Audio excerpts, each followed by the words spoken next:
এখানে উপস্থিত রয়েছেন এদেশের প্রবীণ রাজনীতিবিদ এবং আন্তর্জাতিক খ্যাতিসম্পন্ন শ্রমিক নেতা, বিএনপি জাতীয় স্থায়ী কমিটির সদস্য এবং প্রধানমন্ত্রীর উপদেষ্টা, রাজনৈতিক উপদেষ্টা জনাব নজরুল ইসলাম খান।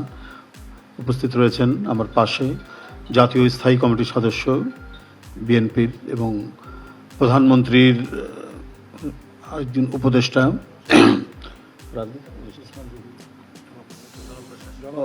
জনপ্রশাসন বিষয়ক উপদেষ্টা সাবেক সচিব জনাব ইসমাইল রবিউল্লাহ, এবং উপস্থিত আছেন আমাদের গণপ্রজাতন্ত্রী বাংলাদেশ সরকারের তথ্যমন্ত্রী জনাব জহিরুদ্দিন স্বপন, সাবেক ছাত্রনেতা। আরও নেতৃবৃন্দ এখানে রয়েছেন, উপদেষ্টাবৃন্দ রয়েছেন, মন্ত্রী রয়েছেন, সবাই সহ যাদেরকে আজকে এখানে আমন্ত্রণ জানানো হয়েছে, বিভিন্ন গণমাধ্যমের সাংবাদিক ভাই ও বোনেরা, আপনাদের সবাইকে আমি প্রীতি এবং শুভেচ্ছা জানাচ্ছি। এখানে শুরু করেছিলেন প্রেস সচিব সালেহ শিবলি। আমরা একটি ভগ্ন স্তূপের উপর দাঁড়িয়ে বাংলাদেশ জাতীয়তাবাদী দলের নেতৃত্বাধীন সরকার বা তার জোটের সরকার প্রতিষ্ঠিত হয়েছে। চারিদিকে ছিল অরাজকতা, নৈরাজ্যের এক ধূসর পরিবেশ। কে কখন গুম হয়ে যাবে, কে কখন অদৃশ্য হবে, তার কোনো ইয়াত্তা ছিল না। বিচার বহির্ভূত হত্যা লেগেই ছিল এবং প্রত্যেকটি ছিল হচ্ছে রাজনৈতিক উদ্দেশ্য প্রণোদিত। কেউ খালের ধারে, কেউ নদীর ধারে, কেউ পুকুরের ধারে প্রতিদিন একটার পর একটা লাশ পাওয়া যেত। সেটা উপজেলা চেয়ারম্যান হতে পারে, সেটা সাবেক এমপি হতে পারে, সেটা কোনো ছাত্র নেতা হতে পারে, সেটা কোনো যুব নেতা হতে পারে, যারা সরকারের, গত সরকারের রাজনৈতিক মতামতের ভিন্ন মত প্রদান করত। একজন সাবেক এমপিকে নৌকার মধ্যে পিটিয়ে হত্যা করা হয়েছে। এই নৈরাজ্যের এক ঘন অন্ধকারের মধ্যে এক বিপুল তরঙ্গের আন্দোলনের মধ্যে দিয়ে আমরা 5ই আগস্ট পেলাম এবং একটি পরিবর্তন ঘটল।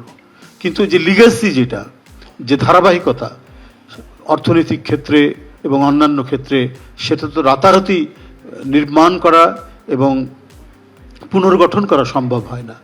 সেই বাংলাদেশ ব্যাংকের 850 কোটি টাকা উধাও হয়ে গেল, উড়ে গেল, এবং সেটা উড়ে বেড়ালো কোথায়? ফিলিপাইনের জুয়ার আসরে, ক্যাসিনোর মধ্যে। সোনালী ব্যাংক, বেসিক ব্যাংক, একটার পর একটা ব্যাংক লোপাট হয়ে গেল। অর্থনীতির এক কঠিন অবস্থা। লোক দেখানো কিছু মেগা প্রজেক্টের নামে মেগা লুটপাট, মেগা দুর্নীতির আমরা রূপকথার সমস্ত গল্প সেই সময় শুনে এসেছি, এবং যেটা অত্যন্ত বাস্তব এবং অত্যন্ত সত্য। সেই পরিস্থিতি, সেই লিগ্যাসির ধারায় আজকে নতুন একটি সরকার, যে সরকার অবাধ সুষ্ঠু নির্বাচনের মধ্যে দিয়ে, ইনক্লুসিভ নির্বাচনের মধ্যে দিয়ে ক্ষমতায় এসেছে এবং ক্ষমতায় এসে রাষ্ট্র পরিচালনা করছে। এবং নির্বাচনের প্রাক্কালে যে প্রতিশ্রুতিগুলো দিয়েছিলেন, যে অঙ্গীকারগুলো করেছিলেন সরকার প্রধান জনাব তারেক রহমান, সম্মানিত প্রধানমন্ত্রী, সেই প্রতিশ্রুতিগুলি পূরণেই তিনি ক্ষমতা গ্রহণের প্রায় প্রথম দিন থেকে অথবা দ্বিতীয় দিন থেকে তিনি শুরু করেছেন তার কর্মযজ্ঞ।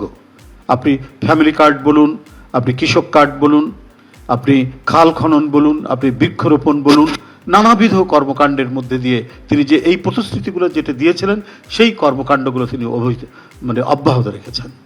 দিন রাত নিরন্তর প্রচেষ্টার মধ্যে দিয়ে তার প্রতিশ্রুতি বাস্তবায়নে তিনি কোনো ধরনের কমতি করেননি, ক্রমাগতভাবে সেটা করে যাচ্ছেন। এর মধ্যে বিভিন্ন ডিজাস্টার, দুর্যোগ, প্রাকৃতিক দুর্যোগ এবং আন্তর্জাতিক বিভিন্ন ঘটনা প্রবাহ, আমাদের যে স্মুথ যে উন্নয়নের যে গতি, সেখানে অনেকটা বাধা হয়েছে। কিন্তু সেই বাধা থাকার পরেও সেটাকে অতিক্রম করে এই সরকার জনগণের স্বস্তির জন্য এবং জনগণের কল্যাণের জন্য তার কাজ অব্যাহত রেখেছেন। সামাজিক সুরক্ষা থেকে শুরু করে অবকাঠামোগত উন্নয়ন, সেখান থেকে শুরু করে কি শিক্ষা, কি স্বাস্থ্য, প্রত্যেকটি ক্ষেত্রে তিনি তার যে প্রতিশ্রুতিগুলো সেটা রক্ষার তিনি চেষ্টা করে যাচ্ছেন। আজকে বিভিন্ন সেক্টরে যে সমস্ত আমরা ইয়েগুলো দেখি, যেখানে হয়তো যে বিভিন্ন সংকটগুলো দেখি, সেই সংকটগুলো উত্তরণের জন্য প্রয়োজনীয় যে নির্দেশনা, সেই নির্দেশনা দিচ্ছেন। একটা দেশ থাকলে পরে আপনার মহামারী আসতে পারে, সেখানে নানা প্রাকৃতিক দুর্যোগ আসতে পারে, বন্যা আসতে পারে, ভূমিকম্প হতে পারে, কিন্তু জনগণের একটি সরকার থাকলে সেগুলোকে মোকাবেলা করে মানুষের কল্যাণে কাজ করে যাওয়াই হচ্ছে সেই সরকারের ব্রত। কারণ এই সরকার নির্বাচিত সরকার, এবং নির্বাচিত সরকার হওয়ার কারণেই প্রতিটি ক্ষেত্রে প্রতিটি স্তরে জবাবদিহিতা নিশ্চিত করা। আজকের যে অনুষ্ঠানটি সেই জবাবদিহিতারই একটি অংশ। বৃহত্তর জবাবদিহিতা কার কাছে? জনগণের কাছে। এবং জনগণের কাছে জবাবদিহিতা কি কার মাধ্যমে হয়? একটি সরকারের পার্লামেন্টের মাধ্যমে এবং গণমাধ্যমের সাংবাদিকদের মাধ্যমে।